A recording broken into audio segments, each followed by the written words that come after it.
Hello, moviegoers. How are you? I am solo today because Charles is remote, but don't worry about that. He will join us. Our editor and producer will stitch us together beautifully.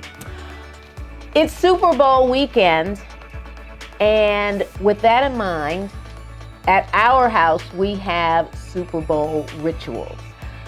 One of them, and the most important one, is we don't turn the game on until it's time for the game to start. We don't watch all those pregame interviews and all that other crap. We want to just get to the game. We turn the game on at 6:30 and we're ready to rock and roll. So with that being said, Charles, do you have any Super Bowl rituals that you do? I really don't have any Super Bowl rituals, right? Since the pandemic, we used to throw, we wanted to always throw, since we've been here, a Super Bowl party. We have done one, right? But since the pandemic, we hadn't done one. So I actually look at a lot of the crap during the day, mostly the basketball games. Most of the basketball games, I look at the basketball, right? Usually they have pretty good basketball games prior to the Super Bowl, right? And then this year, the Winter Olympics is going on. All right, so I'm looking at the Winter Olympics also too. So yeah, that's kind of what I do. But no ritual or anything. All right, D, let's do this thing. Right, what is the movie you're reviewing this week? Okay, so my review this week is an Apple TV original. It's a sci-fi movie and it's called Swan Song. It stars Mahershala Ali, Naomi Harris, Glenn Close, and Awkwafina has a role in this movie. Okay, this movie is set in the near future. I mean, like really near future. There was some really cool tech stuff going on in this movie. It's powerful, and it's an emotional journey seen through the eyes of Mahershala Ali's character, and his name is Cameron. He's a father, loving husband, etc., living a good life, good job, all of that. He has been diagnosed with a terminal illness. And once he finds out that he's got this diagnosis, he then seeks out Glenn Close with his concerns, and she comes up with some alternative solutions to him dealing with this illness. What she has brought to the table, if you will, is you have a way of dealing with this terminal illness and still remaining a part of your family's life. So basically, he is being cloned by Glenn Close as in the present, if you will. So basically what has to happen is Cameron has a decision to make. Do I tell my family I'm dying and then, we go down this road of grief before I succumb to this illness?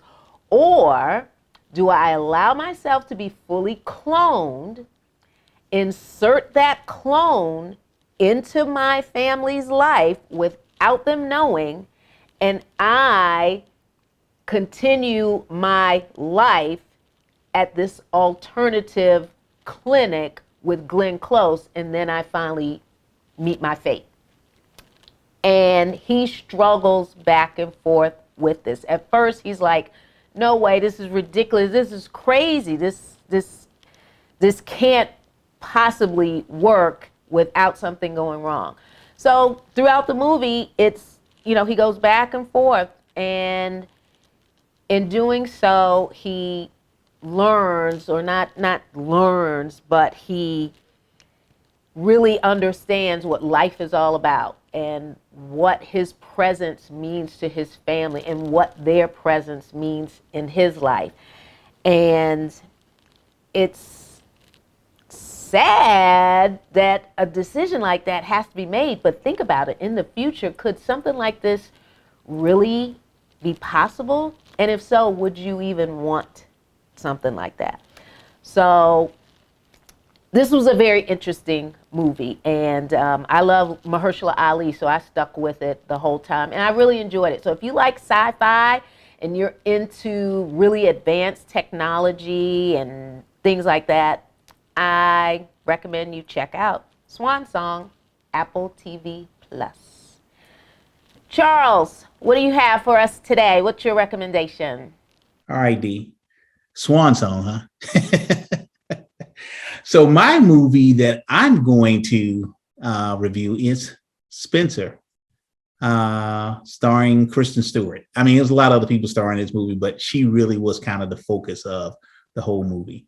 And the movie really is the life of Diana over a 3-day period.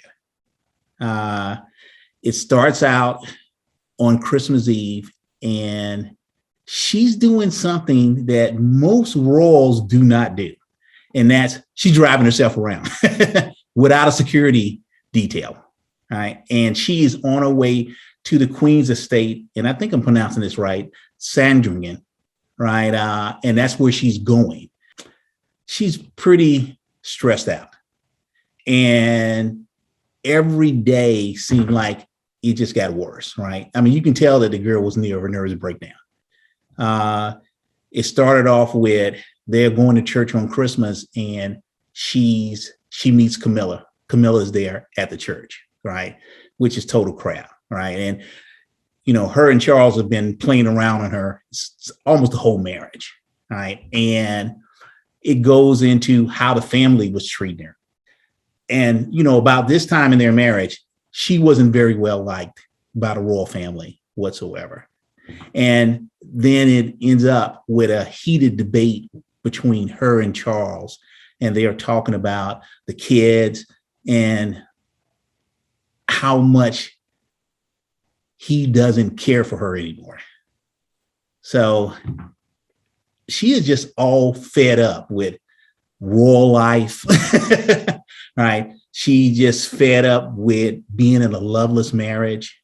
Even though this story was not completely true, you can imagine that this may be how she was actually feeling at this time. And Kristen Stewart really brought you in how a woman in her position in the royal family, right, and how she felt like an outsider. I was just struck on how emotionally I was into this movie, right? And I don't do these type of movies. I do not do these type of movies, but Kristen Stewart's performance was really, really good. And so I'm going to actually rate this one, right? And I'm going to give this a B+. Kristen Stewart, I got to tell you, I actually believe that she was Diana. All right, D, who is your nailed it? All right, my nailed it is of one of my favorite movies, but the duo in this movie, awesome. Lucille Ball and Henry Fonda in the movie Yours, Mine, and Ours. This movie was fantastic, where a widow and a widower, each with a half dozen kids, get together and create a family. He is former military. He's military and about to, decide what am I going to do with the rest of my life. And she's a nurse on the military base. And they come together, they meet, and it is just a fun movie. And the chemistry between Lucille Ball and Henry Fonda was fantastic. And of course, the physical comedy of Lucille Ball alone is worth the price of admission. So that's my nailed it. Lucille Ball, Henry Fonda, Yours, Mine, and Ours. Charles, what's your nailed it? I love this comedy. It was fantastic. And you could not have picked two greater performers, right? And how to show good chemistry between each other. So my nailed it is Whoopi Goldberg as Sister Mary Frances in Sister Act. She's a Vegas singer, and she had to be put in protective custody in a convent. Well, that was always going to turn out to be hilarious. Because you got holy sisters, right? And you got her a Vegas roller, right? That was going to mix, but it ended up being really, really good. First, funny as heck, right? And then it was just really a touching movie, also too, with the chemistry between her and the sisters of that parish. So my nailed it is Whoopi Goldberg as Sister Mary Frances in Sister Act. All right, folks, so you can subscribe to our YouTube channel. Make sure you hit that like button. And we are available on every podcast platform in the universe. Just type in, "Have you seen it?" with Charles and Denise, and there we will be. And when you are listening to that podcast, please give us a 5-star rating. We would greatly appreciate it. All right, Dee. Well, I am going to enjoy the Super Bowl this week, right? And I'm hoping that you enjoy it also too. Hope it'll be a good game. That's what I hope it'll be. All right, that's our show for today. We will see you next time.